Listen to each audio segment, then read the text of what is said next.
چھوٹے سے گاؤں میں ایک لڑکا رہتا تھا جس کا نام حمزہ تھا۔ حمزہ ایک کسان کا بیٹا تھا۔ زمینیں زیادہ نہیں تھیں مگر محنت اور دیانت سے گزارا ہو جاتا تھا۔ حمزہ کے والد اکثر کہا کرتے تھے، بیٹا دولت کا نہیں کردار کا وارث بننا۔ حمزہ نے یہ بات دل پر لے لی تھی۔ وہ سیدھا سادہ، نیک اور دوسروں کی مدد کرنے والا نوجوان تھا۔ گاؤں کے لوگ اس کی عزت کرتے مگر اس کے پاس اتنی دولت نہیں تھی کہ دنیاوی آنکھوں میں اونچا مقام پا سکے۔ اسی گاؤں میں ایک لڑکی رہتی تھی، عالیہ۔ عالیہ خوبصورت، پڑھ لکھ کر ہوشیار اور نازک دل رکھنے والی لڑکی تھی۔ وہ شہر کے کالج میں پڑھتی تھی اور چھٹیوں میں گاؤں آتی تھی۔ بچپن سے حمزہ اور عالیہ ایک دوسرے کو جانتے تھے۔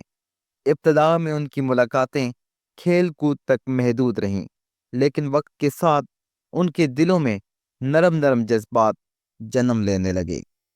ایک دن شام کے وقت جب عالیہ اپنے گھر کے باغیچے میں کتاب پڑھ رہی تھی تو حمزہ وہاں آیا، ہاتھ میں دودھ کا برتن لیے۔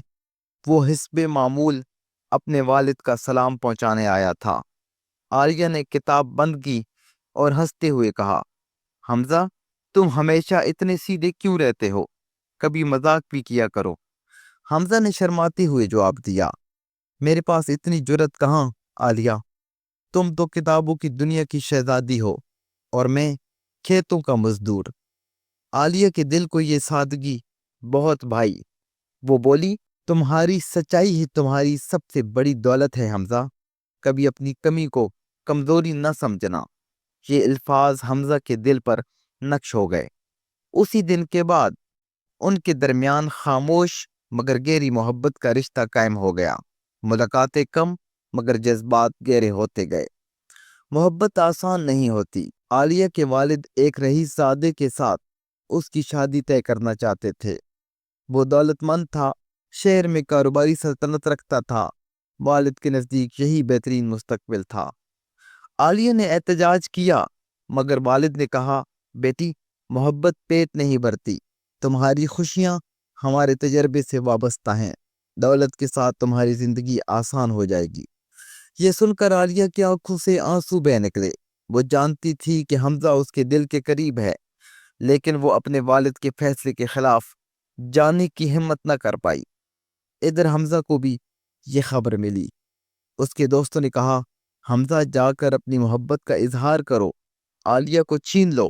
مگر حمزہ نے کہا، محبت کبھی چھینی نہیں جاتی، اگر وہ میرے نصیب میں ہے تو دنیا کی کوئی طاقت روک نہیں سکتی، اور اگر نہیں تو مجھے اس کے لیے خوشی کی دعا کرنی چاہیے۔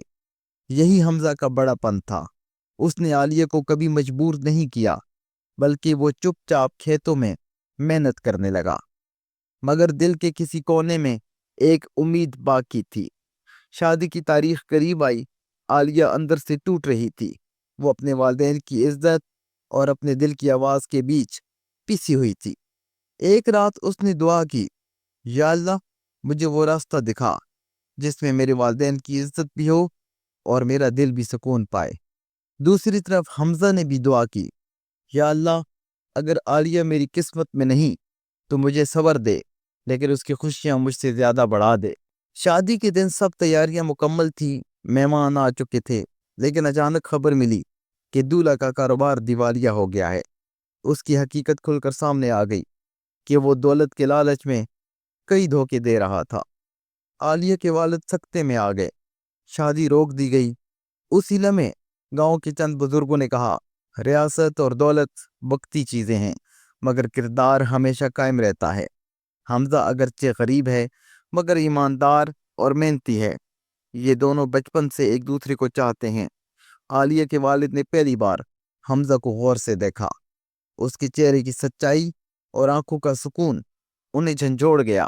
وہ نرم پڑ گئے اور عالیہ سے کہا، بیٹی اگر تم چاہو تو میں تمہاری شادی حمزہ سے کر دوں۔ عالیہ کی آنکھوں میں خوشی کے آنسو آ گئے۔ وہ بولی، ابو یہی میرا خواب ہے۔ چند دن بعد حمزہ اور عالیہ کی شادی ہو گئی۔ شادی سادگی مگر محبت سے بھری ہوئی تھی۔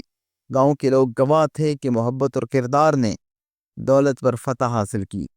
شادی کے بعد حمزہ نے مزید محنت شروع کی۔ آہستہ آہستہ زمینیں آباد ہوئیں، پیداوار بڑھی اور اللہ نے برکت ڈال دی۔ عالیہ نے بھی تعلیم جاری رکھی اور گاؤں کی لڑکیوں کو پڑھانے لگی۔ وہ دونوں ایک دوسرے کے سچے ساتھی بن گئے۔ ان کی محبت میں قربانی اور سچائی کا رنگ شامل تھا، جو وقت کے ساتھ اور گہرا ہوتا گیا۔